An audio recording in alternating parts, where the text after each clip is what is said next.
Hello Orchid friends, how are you? Welcome back to my channel. Today we're going to look at these 3 mini Phalaenopsis orchid that are grown in the faux water culture method. During the winter time, I needed to repot them because the one in the middle was basically growing sideways and was falling out of its pot. And the ones on the sides, the one on the right and the one on the left, were not really doing all that well in the semi-hydroponics growing method. So I decided to try faux water culture methods on them. If this is your first time watching my video, my channel is all about orchids. From what orchids I have, how I grow them, and my thoughts on certain orchid topics, to what orchids in my collection are blooming, etc. So if you want to follow along my orchid hobby adventure, please consider subscribing to my channel and turn on the notification. We'll start with the one in the middle. The last update I did on this orchid was 5 weeks after I converted it into full water culture, and now it's toward the end of February. It's growing a new leaf, and the new roots that were growing at the time got even longer. So overall, it did really good. I'm pretty happy with its progress. And as you can see here, early March, the 2 new roots are growing longer, and you have 1 anchoring roots on the side, but then we also have new roots coming out from the stem, so that's pretty good. And then at the bottom, we also see some new root tips emerging from existing older roots that are in water. So this tells me that this orchid is really adopting or, responding to the full water culture method. I usually use liquid seaweed to soak the roots every other week, with about 50%, half of the roots being underwater, and then I will let it dry for a little bit, and then I will add water in.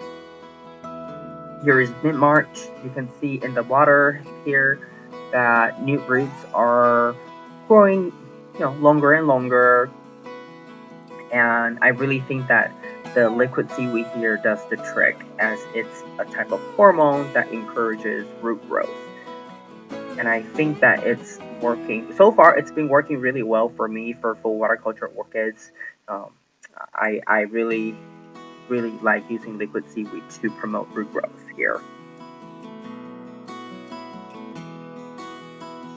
And here you can see lots of true water roots at the bottom of the cup here, and I really like these roots at the bottom, because that way I can keep the water level really low like this, and still know that this orchid will receive proper amount of hydration.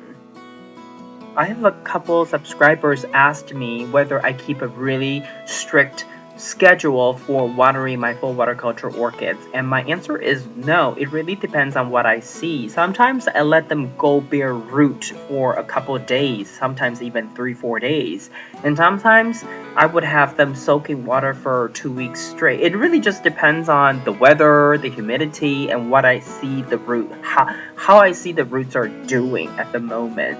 And that's the beauty of full water culture, because you do have lots of flexibility. Hence, it's a more advanced growing method, because you do have to know your options and how to choose your options. But here is April 15th, mid-April. I basically took it out because there are enough good roots above water and underwater, so I decided to trim off the dead roots, and here is the end result. And I'm pretty pleased that this orchid has grown so well that I can cut away all these dead roots.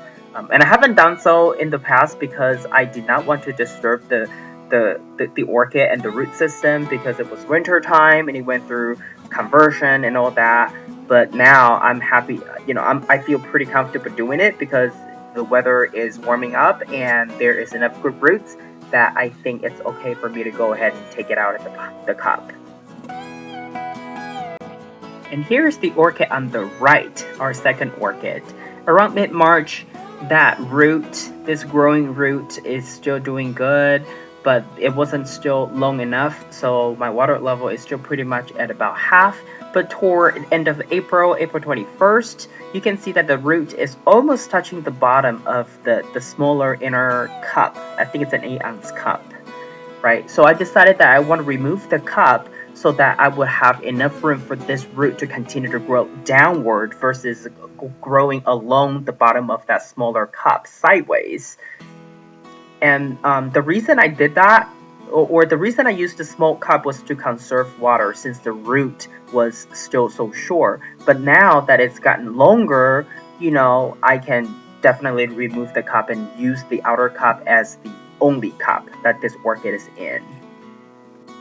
Finally, let's look at the third orchid. This one was the one at the time that I thought had the worst root system, and I was right because the color wasn't looking good. But thankfully, you can see here there are some root tips growing, and it did respond pretty okay to liquid seaweed.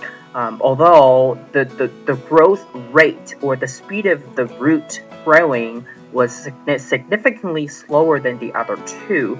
And the reason is really, well, I think the reason is, or could be, that these secondary spikes and buds, because it was basically putting a lot of energy and resources toward the buds, right?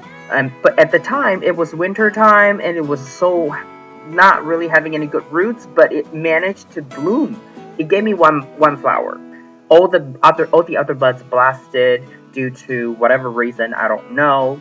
But this, I purposely left the buds on, left the spikes on for an experiment just to see if they would bloom even with poor root system, and it did, but only for one flower.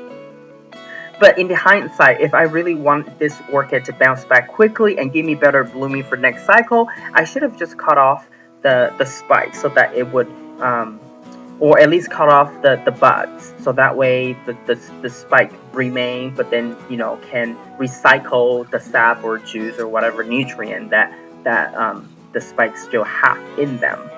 But here we are at mid-April. Roots are doing good. I trim off the dead ones, and I still use liquid seaweed on this orchid, and this is the water level I keep for this orchid. Just basically each root only in water for a little bit, and the roots are growing more and more, so I'm happy and I'm confident that this orchid will continue to grow. I also do, every other week. I give liquid seaweed to this orchid every other week, and in between I use soft water, RO water, reverse osmosis water on this orchid. Like I said, I think full water culture is a really interesting method, and it works for a lot of my Phalaenopsis, but it does require a little bit of knowledge about how roots work with water, and your understanding of your own environment. This method offers lots of flexibility, but I also think that it's because you have so much flexibility that you really have to know what you're doing in order for this method to work for you. This is all I have for you today. If you like this video, please give it a thumbs up. If you would like to get more orchid related videos from my channel, please consider subscribing and turn on the notification. I want to wish you happy growing, and I will talk to you in my next video. Ciao!